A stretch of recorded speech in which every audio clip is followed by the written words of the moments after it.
Good evening, dear investors. I'm Ghazal Jain, Associate Fund Manager, Alternative Investments at Quantum, and it is my pleasure to welcome you all to this exclusive webinar on the Quantum Long-Term Equity Value Fund.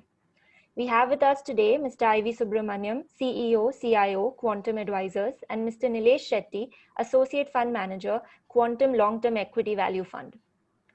They're going to be talking to us today about how they have navigated the Quantum Long-Term Equity Value Fund through the COVID-19 pandemic, why the fund has been gaining ground in recent months, and why you should be invested in the fund right now. They will also be taking questions at the end of their presentation, so we encourage you to send across your questions for them using the chat option on your screen. Without further ado, let's hear from Nilesh and Subbu. So over to you. Thank you, Ghazal. Welcome everyone to this webinar. I think last I spoke to most of the investors probably around April or May, after the COVID lockdown was announced and the markets were just recovering from the lows of March. Nilesh, can you move the slide for me, please? So I'll just give you a historical context. I will give you an idea as to what happened since we launched the fund in 2006. For the first 10 years, how did we perform? And then what happened in 2017, 18, 19.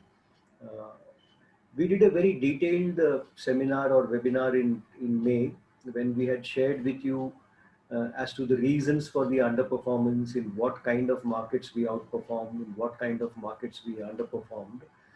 And I think at that time it was well received. So I'm not going to go through all those details again. For those who are interested, you can go to our website and see that old webinar. Having said that, we will give some context to where we were at the start of the pandemic. So between 2006 and 2016, as you can see over here, the Quantum Long-Term Value Fund had a good run.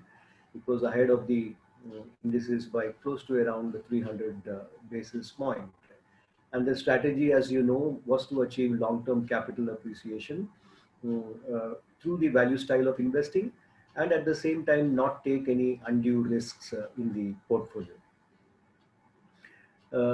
Nilesh, can you move to the next slide? The track record, if you see from 2017 and 19, did not perform as well as we had done in the first 10 years. And the details, as I said, we had shared with you in the earlier webinar. As you can see over here, we had underperformed in 2017. We were just about performing in 2018 in line with BSE 200, and 2019 was really a difficult year from a value investor's perspective, and definitely from a quantum's perspective. And we had shared those details. Now, what happened? Why this change after 2016? There are some contexts which I will broadly share. One of them is the high P ratio. Nilesh, if you can go to the next slide.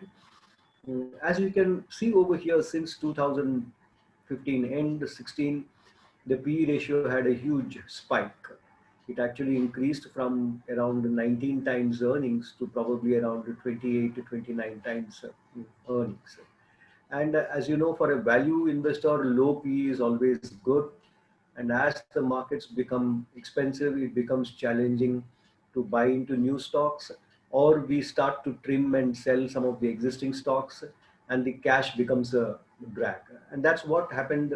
Part of the reason why we underperformed was this huge spike in P ratio, and that resulted in the underperformance. Now, what drove this? What happened as to why this P ratio expanded, as we will see in the coming slide. One is, of course, the huge amount of FPI flows, which, as we have seen over here, right from 2003 onwards, it's been moving up. There have been sporadic corrections. In 2008, you saw one. You saw at the beginning of this year some corrections, but overall the flow has from the foreigners have been good, and that has helped the sustain the market and also probably push up the P ratios of many stocks. The second reason is the domestic flows. If you look at this table very carefully, the third column, if you move down to say calendar year 2016, 17, 18, 19, we had a huge amount of money coming in from domestic investors. Domestic investors, if you look from 2003, have actually been very shy to invest. In 2010, they actually pulled out. In 2012, again they pulled out, and all of that came into the markets post 2014 when this new government was formed. Ideally, yes, in the long term, Indians should invest more in equities. So it is a good sign that they are investing. But at the same time, we need to see that they are well equipped to understand the nature of the equity markets and what can cause it to go down. And a high P ratio sometimes people ignore, and it can hurt in the longer run. In the same table on the second column, keep it Nilesh on the second column is the flow of the foreigners. From 2017, it was positive. We had some sell-off in 2018, and again huge flow. Year to date, it is positive, but if you remember in March, the foreigners had sold, and that had caused the collapse in the markets. But now year to date, it has become positive. Go to the next slide.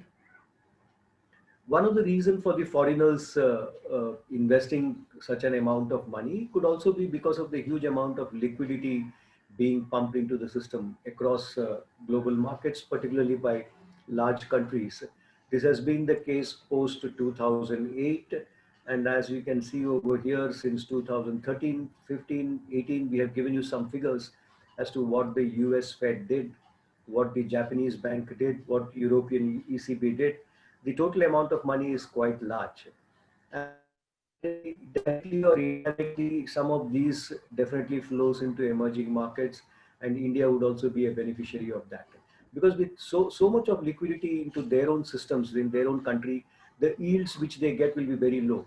And that's one of the primary reasons why they start searching for yields elsewhere. And some of them are okay with taking risks, even if it means of entering into an unknown market or entering into an emerging market where they may not be aware of the other kind of risk which may be there.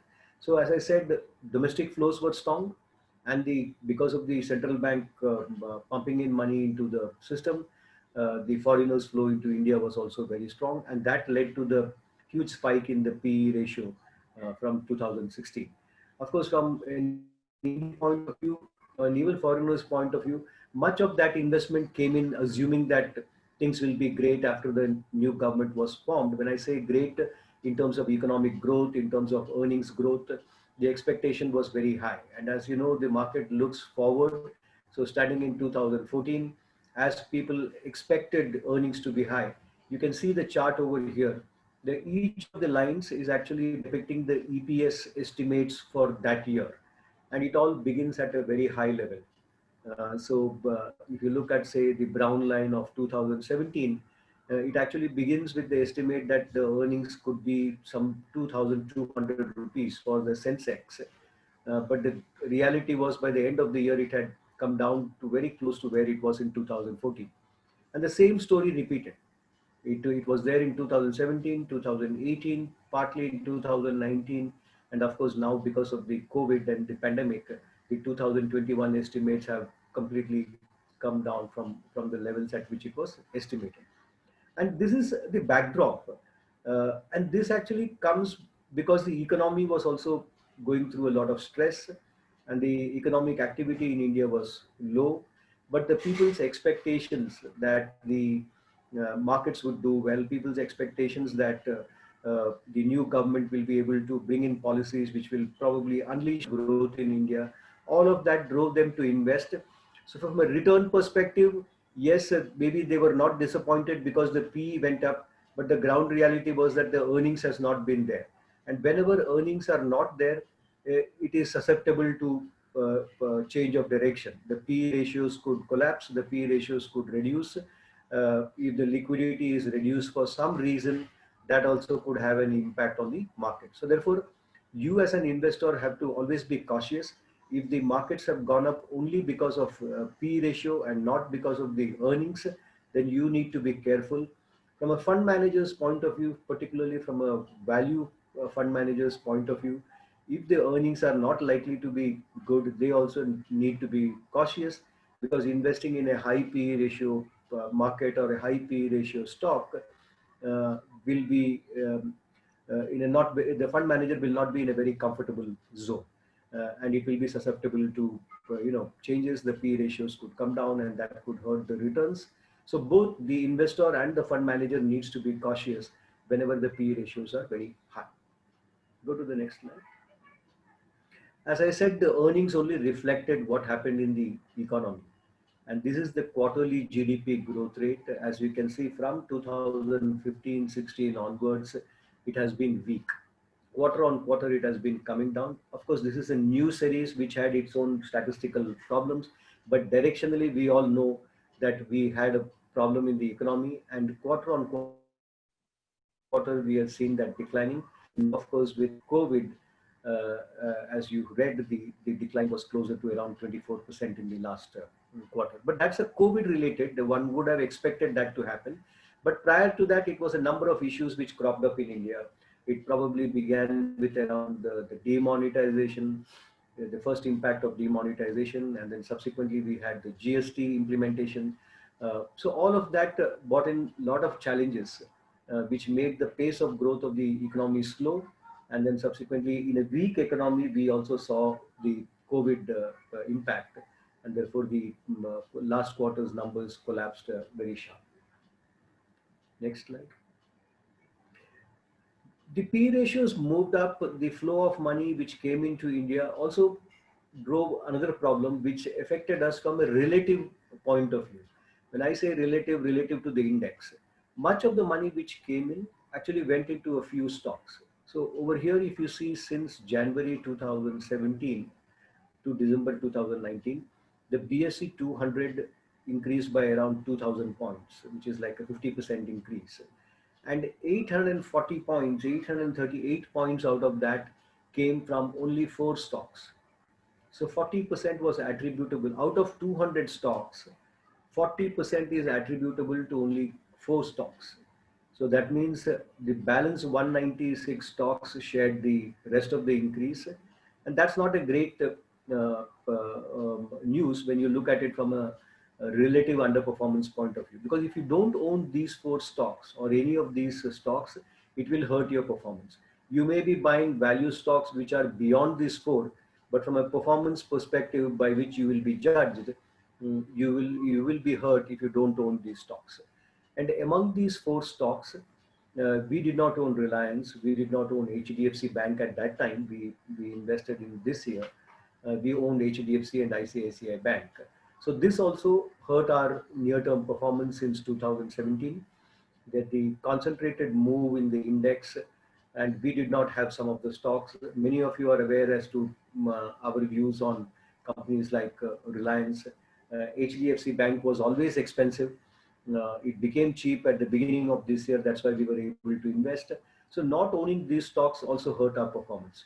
So high PE ratio driven by flows in a weakening economy, plus this concentrated movement in the index affected our performance in that 17, 18, 19 period.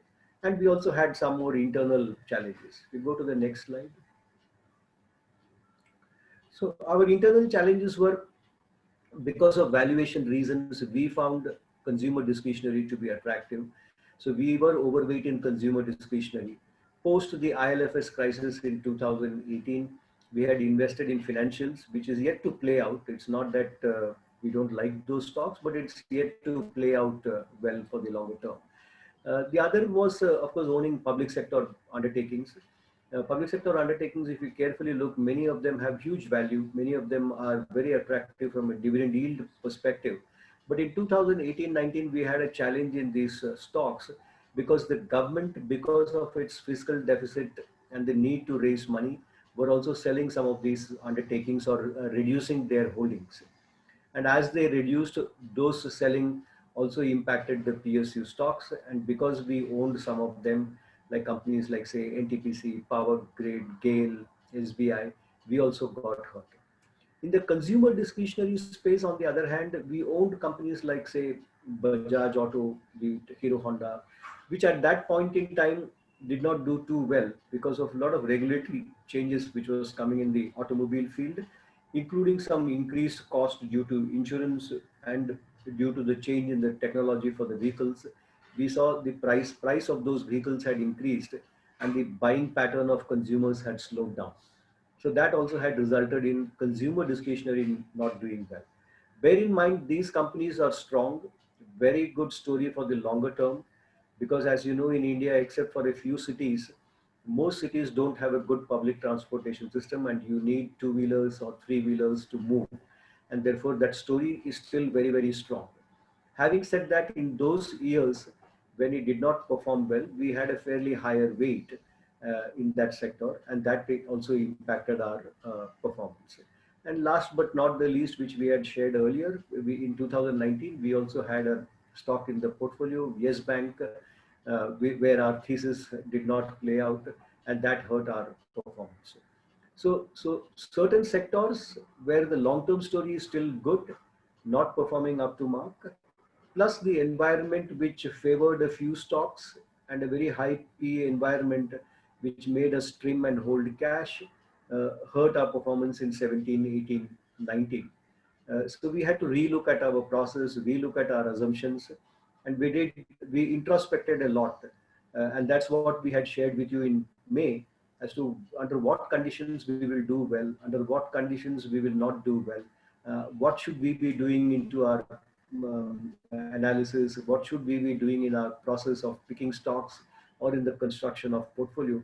We did all of that at the fag end of 2019 and brought about some changes in 2020, either in terms of how we look at certain stocks, assuming that this huge amount of liquidity will keep the yields low, so therefore relook at some of the valuations, relook at the way we construct the portfolio, and we brought about some changes which is reflected in the current portfolio which we have. So March was a great month for us because even though it was COVID and the markets were collapsing, we still believe that the long-term story in India will be good.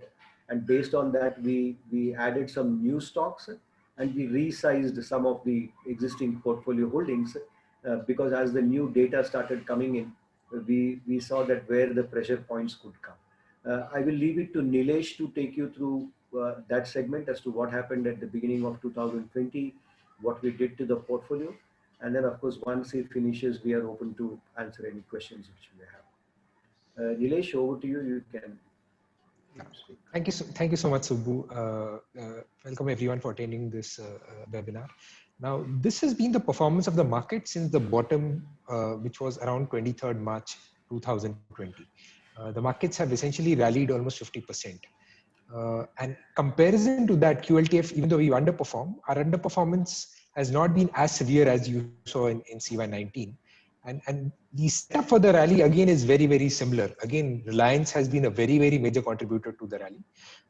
Reliance has about 12% weight in the BSE 200 and almost 16% in the BSE 30, and has contributed about 20% in the BSE 200 TRI rally. So X of Reliance, actually, we have outperformed in this particular period of the rally. Again, this is an absolute number, not specific to how SEBI reports wants mutual funds to report numbers. This is just to explain how we have rallied from the bottom of the market till 31st August. So investors also must look at these numbers along with the fact sheet numbers that we report to look at the CAGR return numbers. But this is just to explain how our scheme performed from 23rd March to 31st August. So, I mean, just to explain the setup of the rally in terms of how the markets have rallied from the bottom to 31st August. Again, the markets went up by almost 50%, BSE 30. This is just purely the price returns. Again, three stocks accounted for 42% of the rally. So in that sense, it has been again a very, very concentrated rally. Reliance went up by 137% in this period. Again, we don't own Reliance, so it hurt our relative performance a lot. Infosys and HDFC Bank we own.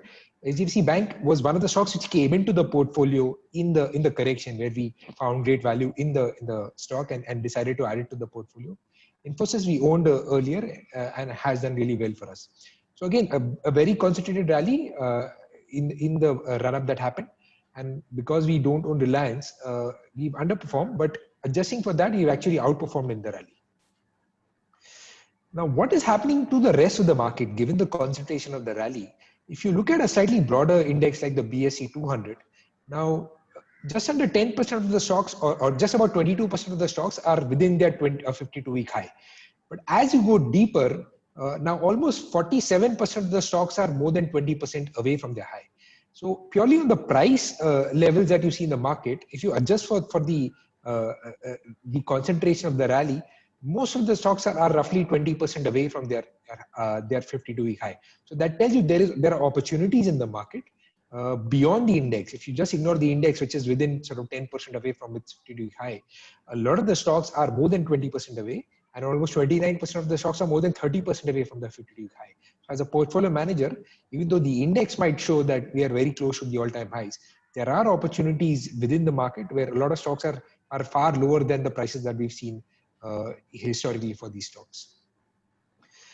So what are the reasons that the performance has been substantially better than what we saw in CY19 and CY17, despite the concentration of the rally? The one is just allocation of the portfolio. We had a fairly sizable allocation relative to the index to pharmaceuticals, and inline allocation, almost 20% of the portfolio was for information technology. Now, both these sectors were relatively less impacted because of the lockdown. In fact, might gain traction over the next few months as demand picks up for their products. So, I mean, our performance for the stocks that we had in the portfolio for these sectors has helped us regain some of the lost grounds. Within consumer discretionary, we had a fairly sizable allocation to stocks with rural exposure. To give you some names, it was Hero, Honda, and Mahindra & Mahindra, which have done really well from the bottom of the rally. Because rural India was relatively less impacted due to the lockdown, and life went on as normal, these companies did really well for us when the market bounced back. Consumer staples, which intuitively have done well in terms of demand, have been less impacted, but because they were so expensively priced before the lockdown, when the rally happened, they did not do that well. In fact, they've underperformed substantially in the rally. And because we did not have any allocation in this space, purely on valuations, nothing else. Again, there are great companies here. Because of our sort of lack of exposure to that bucket, it's helped us in our relative outperformance. So it's broadly been these reasons where we've been able to do much better than the previous CY17 to CY19 cycles, where our underperformance has been much more starker. Now, I mean, what is happening in the near term is we all know. So Subbu showed you the GDP chart, and it's getting impacted quite substantially because of the lockdown. But this is a long-term GDP chart of India. And this is perhaps one of the simplest investment arguments of why you should be invested in India. Now, since 1980, we have seen a lot of turmoil in this country. We've had a prime minister getting assassinated, high inflation, low inflation, floods, droughts, famines. Despite all that, India has grown at an average rate of about 6.2%. So our sense is over the next 2-3 years, growth will be impacted, probably till FY25. We will grow below this level at about 5.5%. And one of the big reasons for that is the government support has been very, very minuscule. I mean, we've seen what other governments have done in terms of income support. But because of fear of rating down rates, the current government has not lent the kind of income support that is required, given the kind of income collapse that we've seen, which has sort of accelerated the downside in the GDP. So our sense is next 3 years could be tough, but after that, we will get back to our long-term GDP growth, which is about 6.5%. If you look at consumption across categories, India has a very, very underpenetrated economy.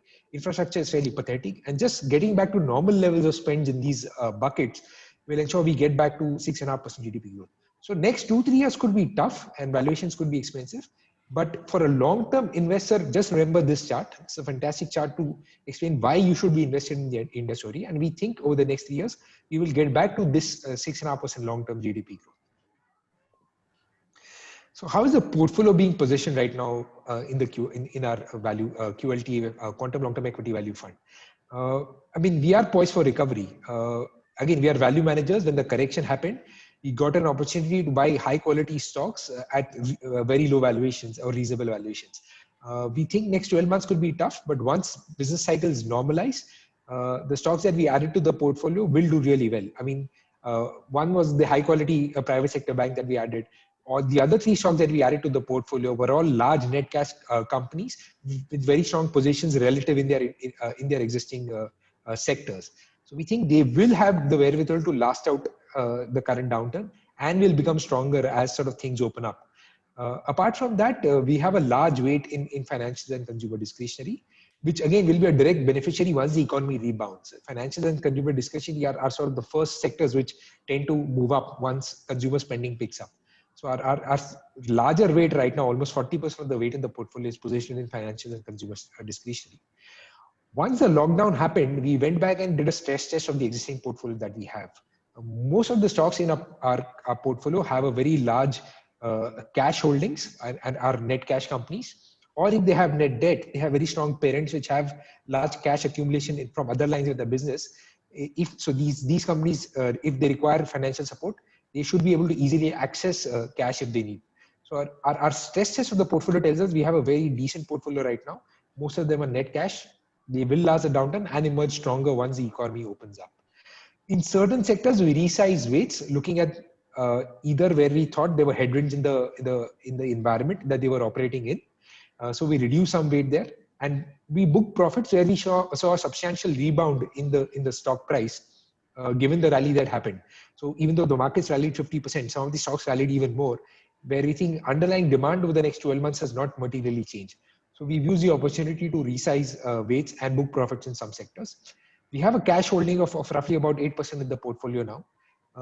If the markets were to correct, we will use that cash to add more names into the portfolio. We have a list of stocks we are keen to buy, and we're just waiting for the right kind of valuations to come through. But we will again be buying aggressively if the markets were to correct. So the risks to our portfolio positioning remains, given that it's positioned for an economic recovery. If there is a significant delay to the economic recovery, this can happen because of multiple reasons. Now, migrant labor has been one of the most impacted sectors in the entire downturn. They probably have lost incomes of about 6 months, and there has been very little support that the government has extended. And if there is major unrest in that bucket, and you see protests and sort of social problems erupting, and that could delay the economic recovery. We don't know where the coronavirus pandemic is headed. It looks like it will be a bit more prolonged. Europe is already going through a second wave of new cases and again going into lockdowns. So if there is a prolonged lockdown and again India locks down second time, third time, then you will see businesses getting impacted and the economic recovery getting delayed. Apart from that, like I said, last 6 months have been tough for most people. Incomes have been impacted, and the consumer psyche is more geared towards saving than spending.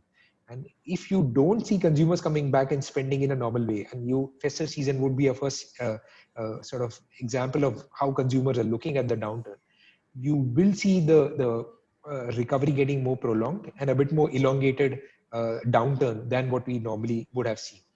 So these are sort of the risks of the downturn. Our relative performance could get impacted if, as you know, we've never owned Reliance in the portfolio. And if Reliance continues to rally the way it has over the last 5 months, we will be relatively underperforming, given that we don't own Reliance for corporate governance reasons. Apart from that, if the markets continue to rally, we could see cash levels going up in the fund. And we saw that happening in CY19 as well, where our cash levels were relatively elevated and the markets kept on rallying, which hurt our relative performance. But we would be using the opportunity if we do not see relative value and cash level stocks breach a sell limit, we will be exiting from those stocks and cash levels go up in the fund. But we'd rather protect the portfolio rather than continue to hold expensive stocks in a portfolio. So what was the last sort of similar example that we have like COVID, and how did the portfolio do then? Now, the big impact or similar stress event that happened was the global financial crisis in 2008, where Lehman Brothers went bankrupt and the entire credit market freezed up. Now, again, we had a very similar setup. Before the collapse, our portfolio had underperformed by a very large margin. The entire upturn, the kind of stocks that we were holding, the market did not appreciate, because the market wanted momentum-driven stocks where companies were taking a lot of leverage and were growing exponentially. And we had very stable cash-free, net cash companies in the portfolio and companies who were growing sensibly.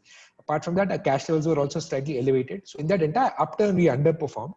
And when the markets collapsed, we collapsed in line with the market because we hold a very liquid portfolio. So whenever there's stress in the market, people, and because that entire small and mid cap bucket, people cannot liquidate that easily. They flock to liquid names to liquidate, and that is where we got impacted. But once normalcy returned into the market and people started noticing the quality of the stocks that we had in the portfolio, most of them were building sensible and were not that impacted by the downturn and emerged stronger once things normalized, our portfolio started doing really well and we started outperforming. So that 2009-10 period was a really great period for our outperformance. So our hope is that we have a very similar trend. So last period of stress that happened, we had a very similar setup. We underperformed in the upturn, we fell in line, and then once normalcy returned, our portfolio did really well.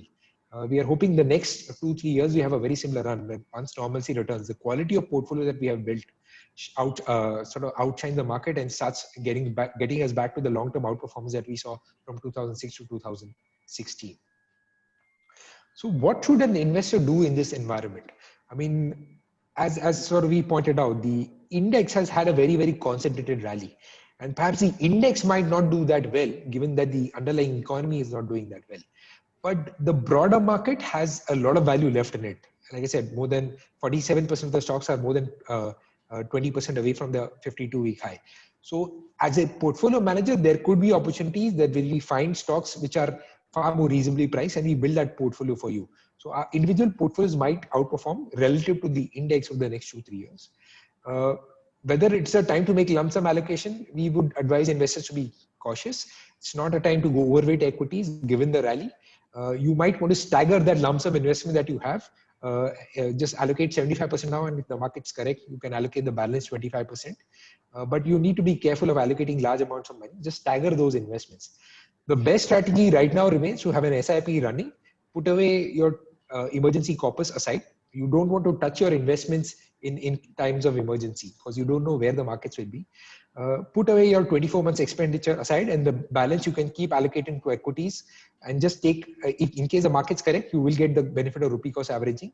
And if the markets continue to rally, your existing holdings will keep on rallying. One of the things that we've always advised investors, and this is right from the inception of the fund, is never be dependent on one fund. We see a lot of investors putting just a lot of money in Quantum Long-Term Equity Value Fund. It is a fund with a credible long-term track record, but it has a certain style bias. So a value style will not do well in environments where there is a lot of flow coming into the market and investors are not that bothered about valuation. You will see other styles doing well. So for an investor, a simple allocation strategy remains to have 20% in long-term equity value fund and some allocation now to ESG fund, which has had a fairly decent one-year track record, and 80% in the quantum equity fund of funds, which is a basket of almost 6 mutual funds representing diverse styles. What we have seen is when long-term equity value fund does not do well, their funds tend to do well.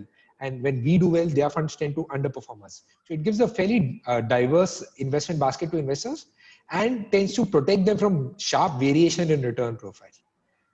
This has sort of been the return profile for quantum equity value, long-term equity value fund and the quantum equity fund of funds. The thing to look out for, last 1 year, we've not had a great run where we underperformed the market, but they had a much better performance. So if you were running an 80-20 strategy, you would still have been in the positive compared to had you just been a quantum long-term equity value fund investor. Long-term returns have been very similar for both the funds since their inception, but just the variability of returns reduces a lot once you run an 80-20 strategy because the value style tends to be fairly volatile in its return profile. So at least our advice to investors is to follow a balanced investment strategy, have 80% in quantum long-term quantum equity fund of fund and 20% in quantum long-term equity value fund. That's sort of the end of my presentation. Open to questions right now. Over to Ghazal. Thank you, Nilesh. Thank you, Subbu, for taking us through the presentation. It is great to know that the COVID-19 induced market correction was an opportunity for the fund to buy quality businesses at reasonable valuations. And it is really assuring to know that the businesses that the fund owns now are set not only to survive, but also thrive in the post-pandemic world. So with that, let's get to some questions that have come in for the both of you. I'll start with you, Subbu. So Quantum Long-Term Equity Value Fund is founded on value principles. How has that approach panned out for you? Yeah, so as I shared with you, the value style requires a certain kind of market environment, which is that the market should price the risk adequately or properly. And the risk is not adequately priced properly when there is too much of flow coming into the markets. So if you even go back into our track record, which I shared at the start, and also if you look at the webinar which we did in the month of May, you will get a very good sense as to under what conditions the value style will do well. So over the long period from 2006 to 16, it has stood well from a relative point as well, where we have outperformed the benchmark, and we have generated very good returns. It was post to that when I shared with you where again it was just an expansion of PE ratios, where the economy was not doing so well, earnings growth was tepid. It's a very challenging situation for a fund manager to decide where to invest. And in a market where the flows are very strong, people don't differentiate between a good stock and a bad stock, fundamentally strong versus fundamentally weak stocks, and all kind of stocks go up. But because we search for certain kind of investments, certain kind of valuation, certain kind of catalyst, those come far and few between in a market which is very frothy. So I would say the value style has worked, and we still think it will work. But if this period of flows are very strong, then I can safely say that there will be a period of underperformance coming in the next few months if the same kind of flow results in the market going up. Because as the market keeps going up and we don't see earnings growth being so strong, we will again sell, we will again trim, and we will hold cash, and it may underperform. So net, the style works over long periods, and we believe in it, and we continue to follow it. Of course, we review the process, we review the way we look at stocks, but we won't change our style just because it is out of favor right now. Sure. Thank you. So how do you see the Indian economy pan out over the next few months, and how will that affect Quantum long-term equity value funds performance in the near future? So our internal team, the macroeconomic team, has estimated that for 2021, the decline in GDP could be anything between 7 to 8%. It can even go to 10% given the first quarter's trend. So we had anticipated that the GDP growth will be negative for the year. But thereon, we actually see a rebound. So for FY22, we actually see that the economy could come to a growth of around 7.5%. And then for the next two, so that is because after the decline this year, we will see a sharp rebound. But after that, we think probably India will grow at around 5.5% for a couple of years before it goes back to that long-term trajectory of 6.5%. Now, in this environment, the earnings growth for this year is going to be bad. But from next year onwards, it will start to improve. So as we look forward, as we look at 22 and as we look forward to 23, we do see the potential for a lot of the stocks which we want to do well.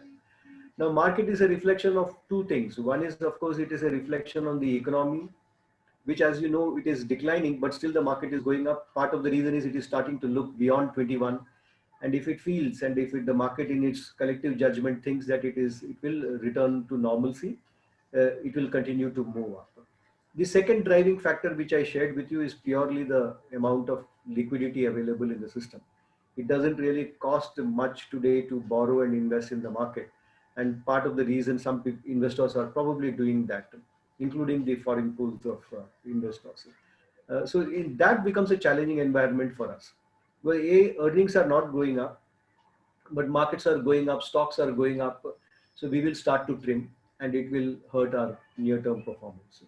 So net, we think longer term, over the next 2 to 3 years, we will do well. But over the next 6 months, depending on how the market goes, we will be able to judge whether we will underperform or outperform. We will definitely underperform if it continues to move up the way it has gone, with a few concentrated stocks driving the market, then we will underperform. Otherwise, I think we are in a good situation. We should also be able to generate good returns in a very good quality portfolio. So black swan events do happen. We had the global financial crisis and then COVID-19 now. So what is the fund strategy to navigate such events, and how does this pan out in terms of your returns? Yeah, this is for me. Yeah. Yes.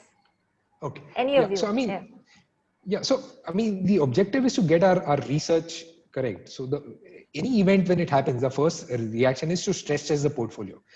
We lay out implications of what can happen, scenarios because of this particular event, and then stress test our portfolio in terms of how our companies will do in these environments. People who followed the quantum strategy know traditionally we have had a penchant to own net cash companies, companies which are a very simple, clean business and are not unnecessarily leveraged, run by great managements. Most of these companies tend to do really well in a stressful environment because the competition tends to suffer and they tend to emerge stronger. So under any event, including under when GFC happened or the COVID scenario happened, the first thing that we did was stress test the portfolio. Companies where we felt that there could be some problems or any issues with raising of capital, we resize the weights. But by and large, because of the quality of portfolio that we built, we've not had to do much changes to the portfolio. What we have done this time is resize the weights where we thought demand could be an issue over the next 12 to 24 months. And where we had larger weights, we reduced them. But apart from that, we just ensure that we are running a portfolio which is fairly net cash and can handle the downturn really well and can last the downturn if stresses were to build up. And once we are very clear that we have a great set of companies in the portfolio, we are also looking to add names in this environment where we think they meet the similar characteristics. And that is how traditionally we manage downturns and stressful environments in the quantum long-term equity value. So what would be your advice to investors at this time? Those who are seasoned investors as well as those who are, new to equity investing. What would be your advice to them? Nilesh, go ahead. Yeah, I mean, I laid that out in the presentation. So people who are seasoned investors, I mean, lump sum perhaps is not the best strategy right now. You need to stagger if you plan to allocate lump sum. I know a lot of investors look at trailing returns and then decide now is the time to invest in equities. Perhaps that is not the best strategy. You must look at your long-term allocation in terms of how much you want equity to be, how much fixed income and how much other, gold and other asset classes, and just stick to that allocation over a long period of time. So perhaps if you want to allocate lump sum right now, you want to stagger it, put say 75% right now and then the balance 25%. SIP remains the best route of investment because you don't know, including managers at Quantum, don't know how long exuberance can last. In SIP, what happens is because you get averaging benefits. If the markets were to correct, you might get your weighted average cost of acquisition comes down, and then when the market rebounds, you tend to get your long-term return CAGR. So SIP remains the best bet. People who are starting in the market, my advice is don't wait. When you just start, even a small allocation, just start so that you understand how the investing process works.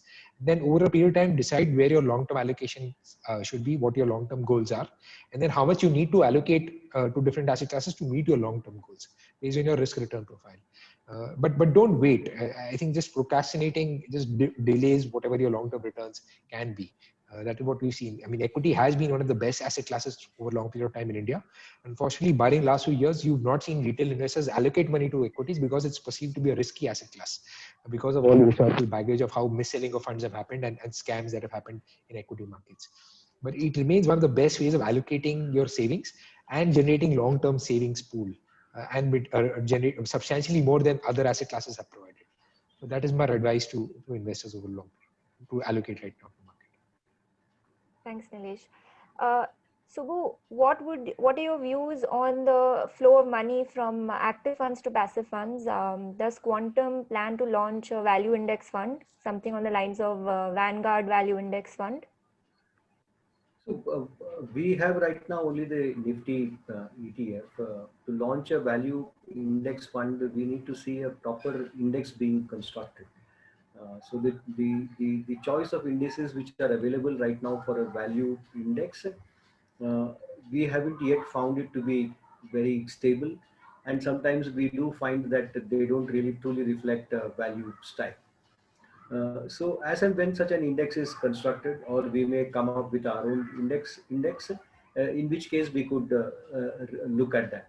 But at this point in time, I don't see that as a possibility in the immediate future. So we will not have any index fund, a value style index fund being launched in the coming future. Sure. The next question, what are your views on the current valuations and expected earnings growth? Do you think current market levels are justified at those levels? So, Nilesh, should I answer? Yeah, so go ahead. Yeah. Okay. See, the index has got certain traits, certain kind of stocks, and therefore the P ratio is impacted by the kind of stocks which are there in the portfolio. The P looks rich, and therefore the index is susceptible to some sort of correction.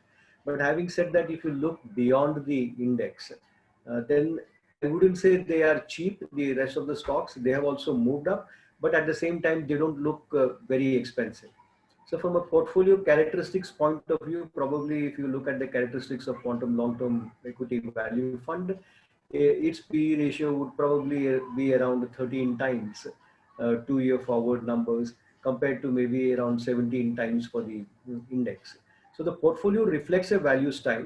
There is definitely an earnings growth coming in over the next 2 years. We do anticipate around a 15% kind of growth numbers over the next 2 years. And beyond the index is where we see valuations attractive. At the index level, it will still be influenced by a few stocks. So these are some of my observations as to where the characteristics of the portfolio could lie and what could happen to the index. All right, thanks. So what are your views on sectors like FMCG and pharma, and which sectors do you think are going to drive the economic recovery going forward? So I'll take that. Now, again, consumer staples, an outstanding sector. We would like to own the stocks in consumer staples. Unfortunately, the valuations in that bucket are so rich. And like I said, if you buy companies at those valuations, like you saw in the last few months, they might underperform by a fairly large margin when the recovery happens. So we don't doubt the consumer staples story. The consumer staples companies might grow substantially over the next decade and 2 decades. But just if you want the valuations at which they're quoting right now, I'd say 60 times, 70 times earnings, perhaps they are not the best investment case right now for someone who wants to build a long-term portfolio. Pharma, again, 2 years ago, they were offering great value. I mean, that is when we added them to the portfolio, where they were quoting at 15 times, 16 times. They are not as rich as, say, consumer staples, but they're not so obscenely cheap as they were 2 years ago. They might give you some returns, perhaps over the next 2-3 years as the companies grow, but not the kind of returns that investors expect from pharma, what we saw from, say, 2008 to 2016 cycle, where they were growing at 25-30% CAGR. Perhaps the returns will be a lot more muted over the next few years because the businesses has gone through a lot of change, including US FDA notices and price correction in the US market. So that's my view on the sector, on consumer staples and pharma. On the recovery side, typically what happens is in a economic recovery, it is usually led by financials and consumer discretionary. As consumer spending picks up, the first sector that gets impacted is consumer discretionary spending, and companies in that bucket tend to do really well. And valuations there have also been fairly reasonable. They have not been expensive for a very long time now. Despite the bounce back that you saw from the bottom from March, they are still floating at fairly reasonable valuation. So we expect that bucket to do really well over the next 2-3 years once the economic recovery kicks in. The other bucket remains financials. So financial valuations have been fairly suppressed, barring a few private sector names, for a very long time now, especially after IL&FS went bankrupt. And that is when we added a few financial names to our portfolio. Since then, the financial sector has never gone through normalization. The assumption was once things normalize and NPA levels start coming down, you will see a re-rating of these companies compared to what you saw, or at least where they were quoting at before the IL&FS debacle happened. That normalcy has not happened, and because of COVID, you might see a bit more pain for the next 12 to 18 months as more NPS come through. But once that sector normalizes and the books are cleaned up, you will see valuations getting re-rated in that bucket, and perhaps financials, once consumer lending again picks up and then people start borrowing more and start spending more, you will see financials also doing well. So our sense is financials and consumer discretionary are the sectors that will lead the recovery for the next 2 years. All right. Nilesh, with SEBI's recent announcement for multi-cap funds, is there going to be any impact on the Quantum Long-Term Equity Value Fund? Yeah, so Quantum Long-Term Equity Value Fund has always followed the value style. When we launched the fund, there was a value category, and once value category came into being, we immediately went in that category because that is the underlying style of the fund. Now, there has been no change of SEBI regulations on the value category, and the norms are fairly free. There is actually not been defined in terms of what kind of portfolio allocation it should be. So whatever changes are happening in the multi-cap category, they do not apply to the value category, and nor do they apply to Quantum Long-Term Equity Value Fund. So there will be no change in our portfolio. and we continue to invest in the way that we've always invested right from the inception of the fund. Sure. How long do you think it will take for the economy to recover from this negative growth, and will lower international rates and lower oil prices push the recovery? Yeah, so I mean, our sense is this year will be really bad. I mean, like Subbu already pointed out, it could be minus 9-10%. On that low base, you will see companies, because companies have had virtually 4 or 5 months of lockdown and numbers have been very weak. On that base, they'll report a very, very high growth next year. So at least our initial estimate was 5.5% or 5.7% downturn this year and 7.5% uptick next year in the GDP in FY22. But since this year's contraction looks like will be even sharper and our macro team is revising the numbers, next year the growth could be even more higher in FY22 because the base is now shifted even lower. So our sense is on that, and then FY23 will be a bit more normalized year. Perhaps economy will grow between 4 or 5% because the base is now moved higher. And then based on that, once capacity utilization reaches a certain level, you will see next round of capex cycle kicking in. That will happen probably after FY23. So our sense is it will take probably 3 years for things to normalize, and then you will see the next wave of capex cycle kicking in as capacity utilization start reaching 80%, and India will get back to probably sort of 6% kind of growth rate beyond FY24 and 25. So that is our sense of how the economic cycle will play out. Sure. Subbu, why is the value investing strategy unable to respond to market changes and take corrective actions? No, I wouldn't say it is not able to take corrective actions. It will take corrective actions, but the point is, it cannot change its style. We cannot change the color of the scheme. If there is a value style, then it has to be invested in a value style. So if growth becomes favor, it comes to favor right now. And as I said, when the flow of money is strong and people don't really price the risk properly, in which case also growth will perform very well, while a value guy will underperform. Now, in such an environment, to expect that the value guy should change his method of investing and to do growth style of investing will not be fair. Because the promise to the investor is this is a style. In certain market conditions, it will do well. In certain market conditions, it may not do well. But the style cannot be changed. So what we tell people is that please understand the environment also. If in the current environment, as I said, if the markets keep going up, we will underperform. But having said that, if you look at the real long-term trajectory, there are moments when these corrections come in, and that allows the value fund also to do well. So we will look at our processes. As I think Nilesh pointed out earlier, we will look at our research. We will see that we are able to understand the business very well. We are able to price the business properly. All of that we will do. But we won't be able to change, and we should not change our style from being a value manager to being something else. Sure. So given that governance is an important part of strategy of the Quantum Long-Term Equity Fund as well as the Quantum ESG Fund, what would you say differentiates the two? In Quantum Long-Term, you are right, in both the cases we look at ESG. In both the cases, corporate governance is very important. But in the value fund, we will also look at valuations. While in an ESG fund, they will not look at the valuations. It will be purely based on ESG scores. So for instance, we spoke about the FMCG sector. So the FMCG sector is very rich.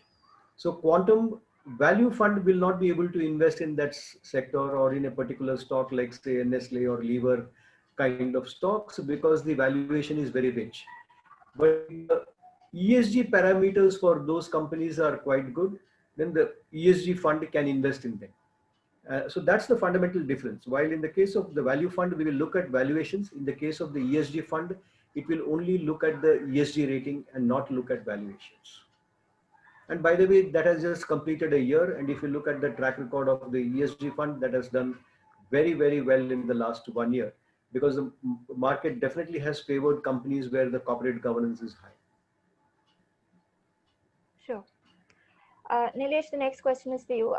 The distinction between growth and value stocks is very clear in developed markets. Would you say that is the same in emerging markets like India?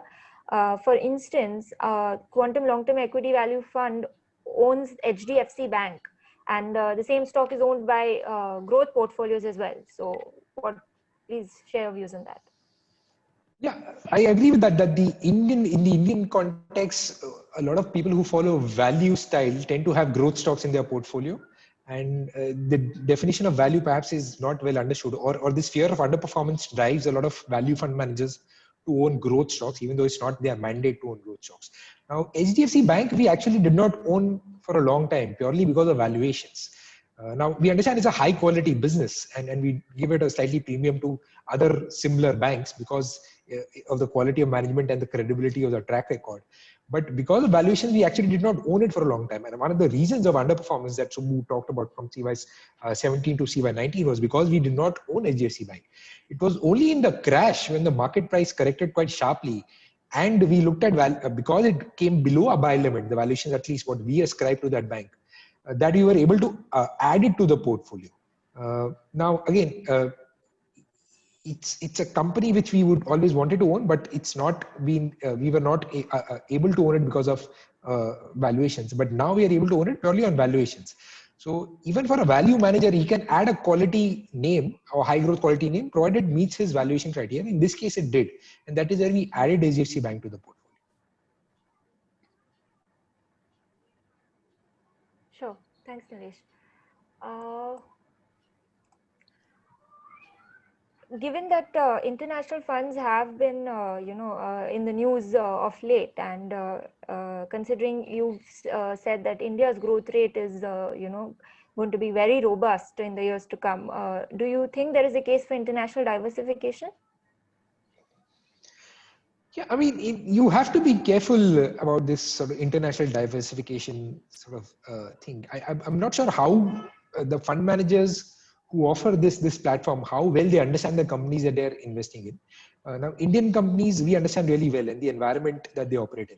But just to analyze and invest in companies which operate across hundreds of countries and hundreds of regulations, and at valuations which are very, very expensive, because because they've done well over the last few years, perhaps is not the best of strategies. You might have a small allocation there because the product is now available, but you need to be careful. Perhaps you want to invest a lot more in the buckets that you understand really well. The Indian GDP and the Indian companies we understand really well, and that is where perhaps a lot of investors should be invested. Over a long period of time, the India equity returns have outpaced most other returns, including the returns in developed markets. It's been only in the last few years that developed markets have outpaced emerging markets, including India. But over the long period of time, the assumption is that emerging markets will do a lot better than developed markets. And within that, India perhaps will beat a lot of emerging markets because of the factors, including demographic dividend, that are in favor of India. So perhaps if you may want, but just have a small allocation there.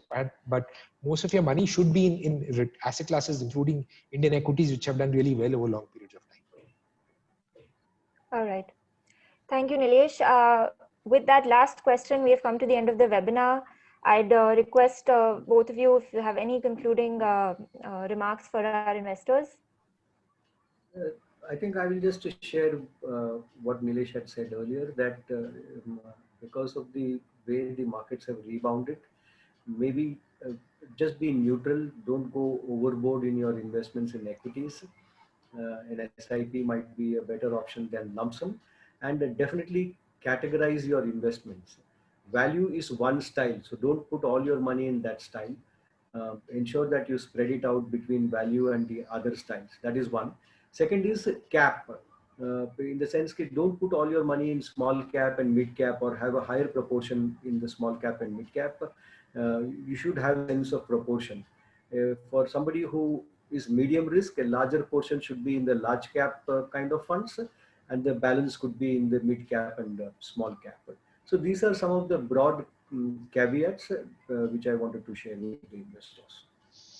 Thank you. Yeah, for me, I mean, for the advice that I would leave investors with is a lot of investors try to time markets, which the best of fund managers cannot. What you just need to do is just stick to your long-term asset allocation plan, where you want to be in 15 years, 20 years, how much equity allocation you need to reach your long-term asset allocation plans, and then just do a gradual SIP and get your asset allocation in line. So It could be 10% gold, 60-70% equity, and 25-30% in fixed income. Just stick to that long-term allocation and continue to allocate, and not try and, because the markets have rebounded by 50%, let me remove money from equities and put it somewhere else. That strategy has not perhaps played out that well for people who try to do that. Great. Thank you, Nilesh. Thank you, Subbu, for your time and for your insights. I'd also like to thank all our investors for taking time out and joining this webinar. We hope the webinar gave you more clarity and more confidence in your choice of investing in the Quantum Long-Term Equity Value Fund. And we sincerely hope that you will be part of its success. So with that, wrapping up the session now. Thank you. Good night. Thank you, Gazal. Thank you.